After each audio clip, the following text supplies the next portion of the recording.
Emergency communicators can play a key role in responding to crime as well, and big technology upgrades could be on the horizon for the Peoria Emergency Communications Center. WMBD's Demetrius Sanders joins us now in the newsroom with a closer look at technology upgrades improving safety in Peoria County. Demetrius.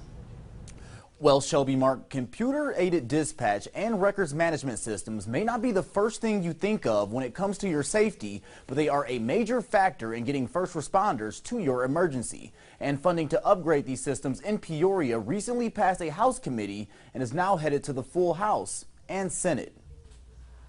Through conversations with Peoria area law enforcement, Congressman Darren LaHood says there is one concern that's been brought up time and time again. We heard consistently that their communication system needs to be upgraded. $2 million in federal funding has been requested through the Department of Justice to upgrade Peoria's computer-aided dispatch and records management system. To have the best, most efficient, most effective communication system in the city of Peoria, and I would argue across the state of Illinois. Brandon Blaney, director of Peoria's Emergency Communications Center, says the two systems play a big role in response efforts for 11 agencies throughout Peoria County. So that is the system that our dispatchers over at the Emergency Communications Center use to enter the calls, and then once they get all that information from the caller, they send that out, and that goes to our first responders. But the current technology that's being used is outdated. We get spotty service with some of the location data, just specifically for officers in general. By improving the two communication systems,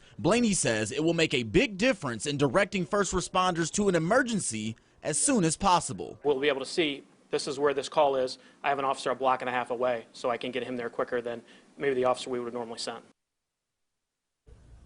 Now, Congressman LaHood says it's his goal to get the $2 million grant to Peoria within the next 9 months, and he's optimistic that the funding will cross the finish line. Mark.